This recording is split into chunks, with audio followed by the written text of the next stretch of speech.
धार्मिक प्रेरक प्रसंग और कहानियां मानव जीवन के लिए बहुत ही जरूरी है। ये हमें समय समय से हमारे उदास और लाचार मन को हालातों से लड़ने का हौसला देते हैं। धार्मिक प्रेरक कहानियां हमें नेकी और सत्य के रास्ते पर चले के लिए प्रेरित करते हैं। इस पोस्ट में हमने बड़े प्रयास करके आपके लिए कुछ भगवान पर विश्वास की सत्य कहानी, जिससे पढ़कर आपको कठिन से भी कठिन परिस्थिति में भी लगेगा कि भगवान की कृपा से सब अच्छा ही होगा। भक्त भगवान की प्रेरणादायक कहानी और महाभारत के प्रेरक प्रसंग शामिल किए हैं। उम्मीद है कि आपको पसंद आएंगे। विष्णु भगवान ने पृथ्वी को किस समुद्र से निकाला था, जबकि समुद्र पृथ्वी पर ही है। बचपन से मेरे मन में भी ये सवाल था कि आखिर कैसे पृथ्वी को समुद्र में छिपा दिया, जबकि समुद्र पृथ्वी पर ही है। हिरण्यकश्यप का भाई हिरण्याक्ष ने पृथ्वी को ले जाकर समुद्र में छिपा दिया था। फलस्वरूप भगवान विष्णु ने सूकर का रूप धारण करके हिरण्याक्ष का वध किया और पृथ्वी को पुनः उसके कक्ष में स्थापित कर दिया। इस बात को आज के युग में एक दंतकथा के रूप में लिया जाता था। लोगों का ऐसा मानना था कि ये सरासर गलत और मनगढ़ंत कहानी है, लेकिन नासा के एक खोज के अनुसार खगोल विज्ञान की 2 टीमों ने ब्रह्मांड में अब तक खोजे गए पानी के सबसे बड़े और सबसे दूर के जलाशय की खोज की है। उस जलाशय का पानी हमारी पृथ्वी के समुद्र के 140 खरब गुना पानी के बराबर है, जो 12 बिलियन से अधिक प्रकाश वर्ष दूर है। जाहिर सी बात है कि उस राक्षस ने पृथ्वी को इसी जलाशय में छुपाया होगा। इसे आप भवसागर भी कह सकते हैं, क्योंकि हिंदू शास्त्र में भवसागर का वर्णन किया गया है। जब मैंने ये खबर पढ़ा तो मेरा भी भ्रम दूर हो गया। और अंत में मैं सिर्फ इतना ही कहना चाहूँगा कि जो इस ब्रह्मांड का रचयिता है, जिसके मर्जी से ब्रह्मांड चलता है, उसकी शक्तियों की थाह लगाना एक तुच्छ मानव के वश की बात नहीं है। मानव तो अपनी आंखों से उनके विराट स्वरूप को भी नहीं देख सकता। कुछ बेवकूफ़ जिन्हें ये लगता है कि हमारा देश और यहाँ की सभ्यता गंवार है, जिन्हें लगता है कि नासा ने कह दिया तो सही ही होगा, जिन्हें ये लगता है कि भारत की सभ्यता, भारत का धर्म और ज्ञान विज्ञान सबसे पीछे है, उनके लिए मैं बता दूं कि सभ्यता, ज्ञान, विज्ञान, धर्म, सम्मान भारत से ही शुरू हुआ है। अगर आपको इस पर भी सवाल करना है तो आप इतिहास खंगाल कर देखिए। जिन सभ्यताओं की मानकर आप अपने ही धर्म पर सवाल कर रहे हैं, उनके देश में जाकर देखिए। उनके भगवान तथा धर्म पर कोई सवाल नहीं करता, बल्कि उन्होंने अपने धर्म का इतना प्रचार किया है कि मात्र 2000 साल में ही आज संसार में सबसे ज़्यादा ईसाई हैं। और आप जैसे बेवकूफ़ों को धर्म परिवर्तन कराते हैं। और आप बेवकूफ़ हैं जो खुद अपने ही देश और धर्म पर सवाल करते हैं। अगर उनकी तरह आपके भी पूर्वज बंदर थे तो आपका सवाल करना तथा ईश्वर पर तर्क करना सर्वदा उचित है। कौन होता है नासा जो हमें ये बताएगा कि आप सही हैं या गलत? हिंदू धर्म कितना प्राचीन है, इसका अनुमान भी नहीं लगा सकता नासा। जब इंग्लैंड में पहला स्कूल खुला था तब भारत में लाखों गुरुकुल थे, और लाखों साल पहले 4 वेद और 18 पुराण लिखे जा चुके थे। जब भारत में प्राचीन राजप्रथा चल रही थी तब ये लोग कपड़े पहनना भी नहीं जानते थे। तुलसीदास जी ने तब सूर्य के दूरी के बारे में लिख दिया था, जब दुनिया को दूरी के बारे में ज्ञान ही नहीं था।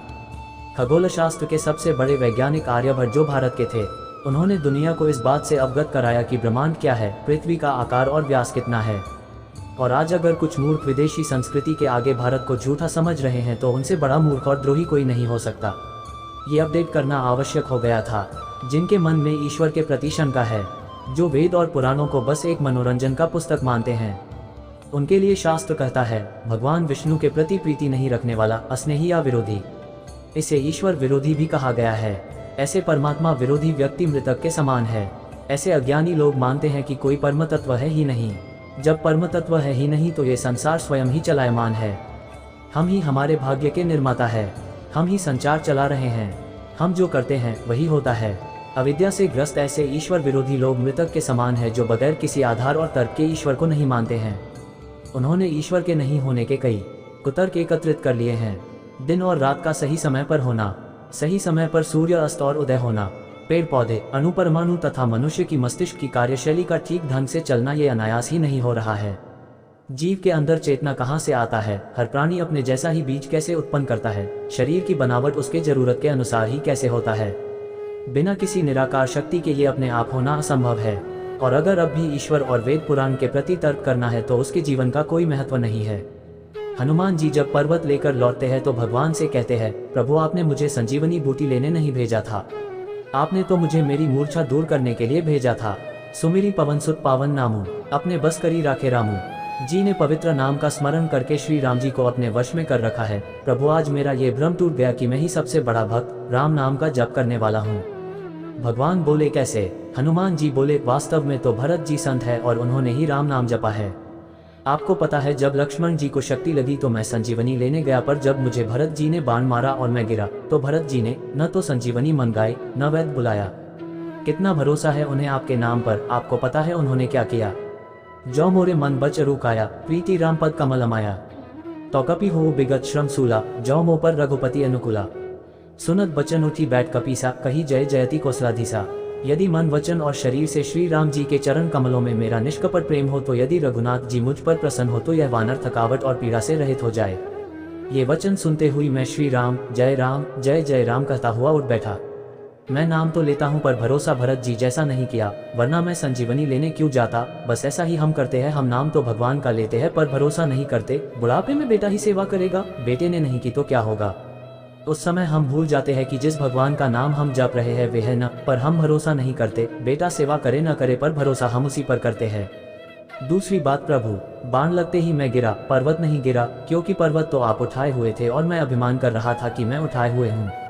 मेरा दूसरा अभिमान टूट गया। इसी तरह हम भी यही सोच लेते हैं कि गृहस्थी के बोझ को मैं उठाए हुए हूँ। फिर हनुमान जी कहते हैं, और एक बात प्रभु, आपके तर्कस में भी ऐसा बाण नहीं है जैसे बाण भरत जी के पास है।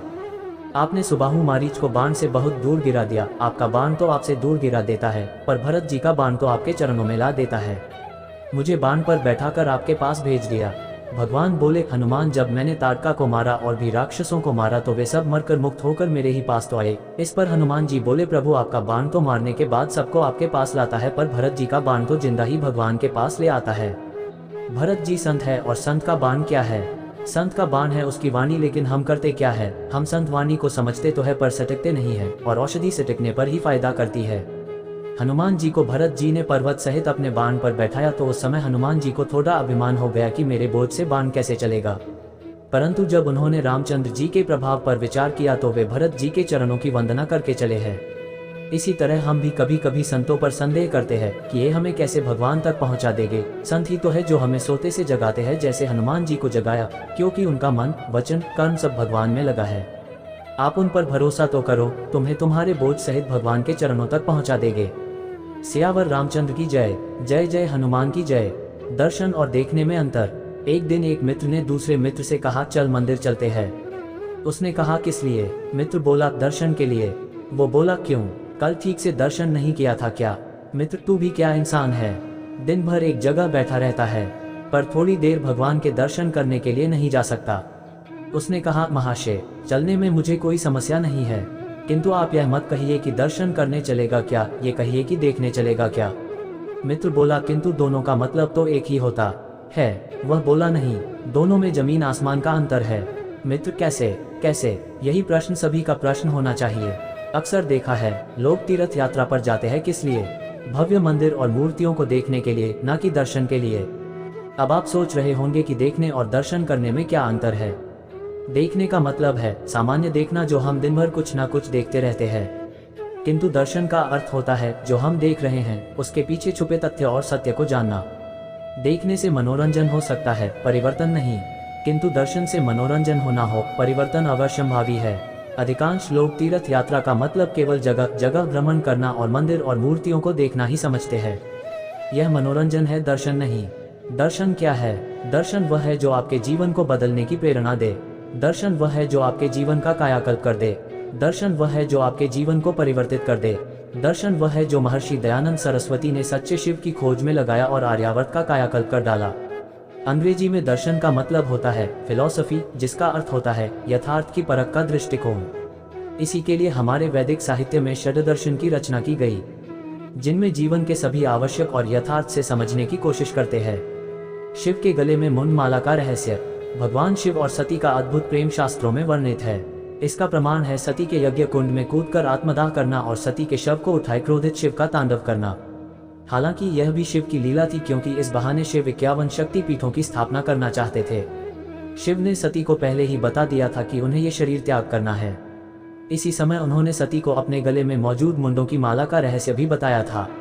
मुंड माला का रहस्य। एक बार नारद जी के उकसाने पर सती भगवान शिव से जिद करने लगी कि आपके गले में जो मुंड की माला है उसका रहस्य क्या है। जब काफी समझाने पर भी सती न मानी तो भगवान शिव ने राज खोल ही दिया। शिव ने पार्वती से कहा कि इस मुंड की माला में जितने भी मुंड यानी सिर हैं वह सभी आपके हैं। सती इस बात का सुनकर हैरान रह गई। सती ने भगवान शिव से पूछा, ये भला कैसे संभव है कि सभी मुंड मेरे हैं? इस पर शिव बोले, यह आपका 108वां जन्म है। इससे पहले आप 107 बार जन्म लेकर शरीर त्याग चुकी हैं और ये सभी मुंड उन पूर्व जन्मों की निशानी है। इस माला में अभी एक मुंड की कमी है, इसके बाद यह माला पूर्ण हो जाएगी। शिव की इस बात को सुनकर सती ने शिव से कहा, मैं बार बार जन्म लेकर शरीर त्याग करती हूँ, लेकिन आप शरीर त्याग क्यों नहीं करते? शिव हंसते हुए बोले, मैं अमर कथा जानता हूँ, इसलिए मुझे शरीर का त्याग नहीं करना पड़ता। इस पर सती ने भी अमर कथा जानने की इच्छा प्रकट की। शिव जब सती को कथा सुनाने लगे तो उन्हें नींद आ गई और वह कथा सुन नहीं पाए, इसलिए उन्हें दक्ष के यज्ञ कुंड में कूदकर अपने शरीर का त्याग करना पड़ा। शिव ने सती के मुंड को भी माला में गूंथ लिया। इस प्रकार 108 मुंड की माला तैयार हो गई। सती ने अगला जन्म पार्वती के रूप में हुआ। इस जन्म में पार्वती को अमृतत्व प्राप्त होगा और फिर उन्हें शरीर त्याग नहीं करना पड़ा।